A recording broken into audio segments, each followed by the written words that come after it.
Hi guys, I'm Ankita. Welcome to Mastering Organic Chemistry with Ankita.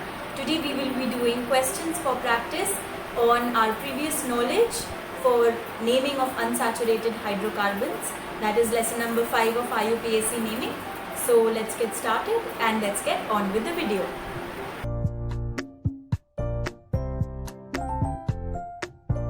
Today we'll be doing some questions on the naming of unsaturated hydrocarbons.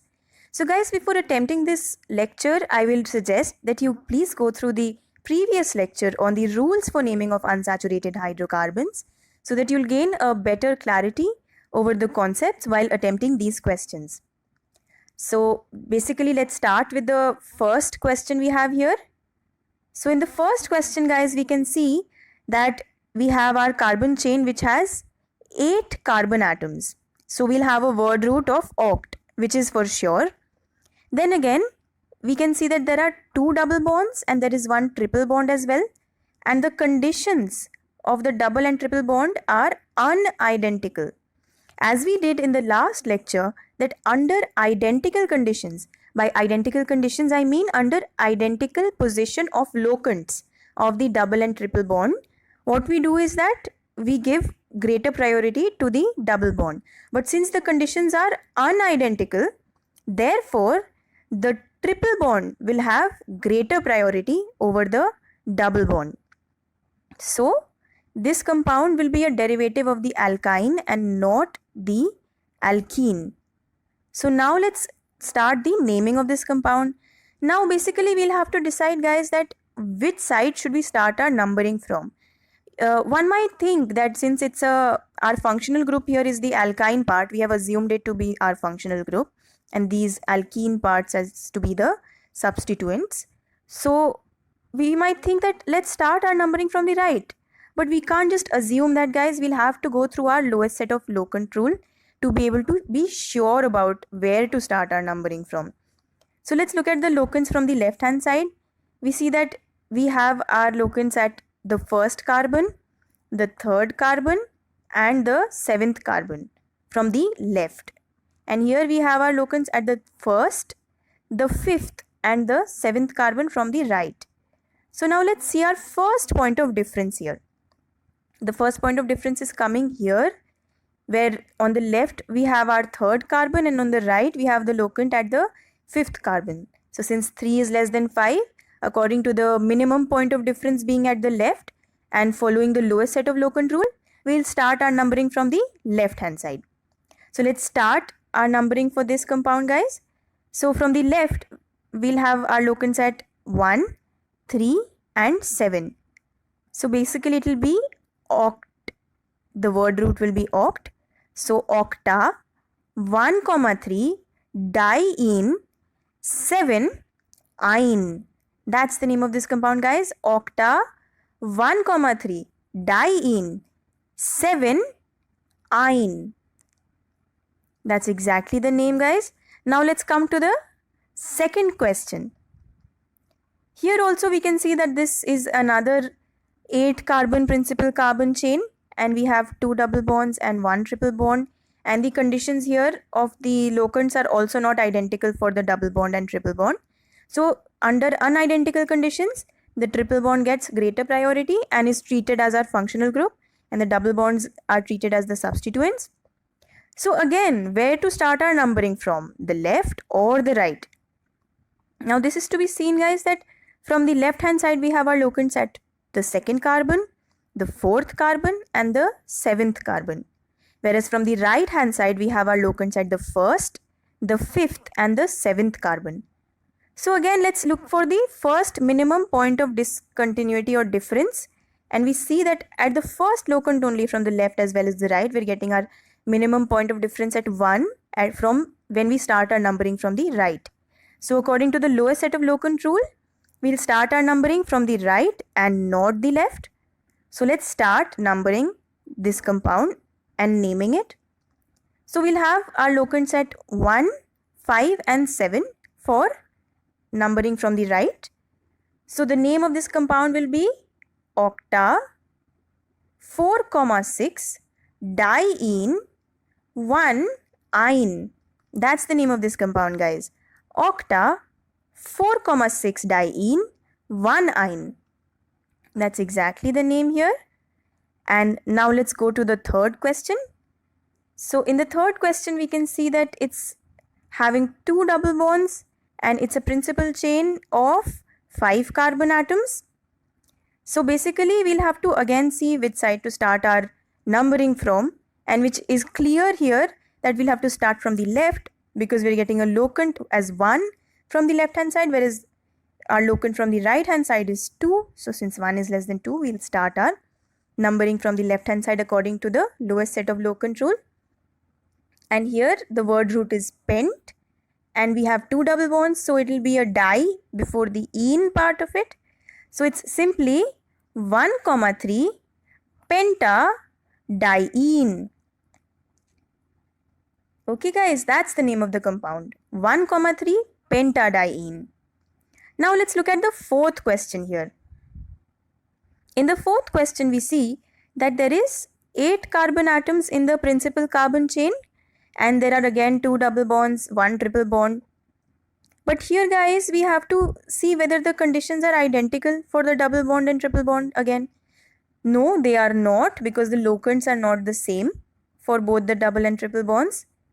They would have been the same guys if this double bond was at the same position from the left as well as the right, but since it is not, therefore the conditions are not identical, and therefore this compound is a derivative of alkyne and not alkene. Okay guys, so let's look at the lowest set of locant rule to decide which side to start our numbering from. So from the left hand side, we have the locants at the first carbon, the third carbon and the 7th carbon. And from the right hand side, we have our locants at the first, 5th and 7th carbon. So according to our lowest set of locant rule, the minimum point of difference is coming at this point, where we have the third carbon from the left as the locant and the 5th carbon from the right as our locant. So basically we'll choose that which is minimum, and it will be from the left. So our numbering will start from the left hand side. Now let's start naming this compound from the left hand side. So the name of this compound will consist a di because of the diene part, the 2 double bonds here, and it will be consisting of 1 ine. So basically the name of this compound comes out to be octa 1,3 diene 7 ine. That's the name of the compound guys. Octa because 8 carbon atoms, so word root is oct.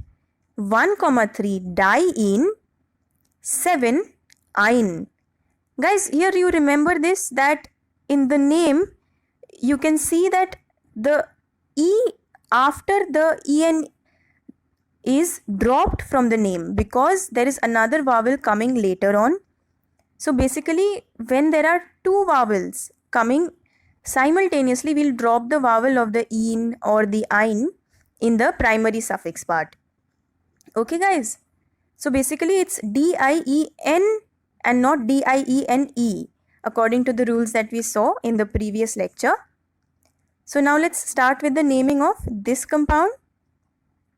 So guys, you tell me now, what is going to be our principal carbon chain? Is it going to be this that consists of 7 carbon atoms, or is it going to be this which also consists of 7 carbon atoms, so it's one and the same thing, or is it going to be this which consists of only 1, 2, 3, 4, 5 carbon atoms? However, this consists of the maximum number of double bonds or multiple bonds. So which one is going to be our principal carbon chain guys? Which consists of the longest number of carbon chain, or which consists of the maximum number of double bonds? Yes, you're absolutely right. It's going to be the one which has the maximum number of multiple bonds and not the one which has the longest carbon chain. So the principal carbon chain will be this, consisting of 5 carbon atoms, and this will be our side chain. So because there are 2 double bonds, we'll again have a diene in our name of the compound. So basically we can see that we start our numbering from this carbon or this carbon. It's going to be the same thing because it's symmetrical. So this is our third carbon atom of the principal carbon chain, and we have our side chain starting from the third carbon atom. So how are we going to name our side chain first? Let's see.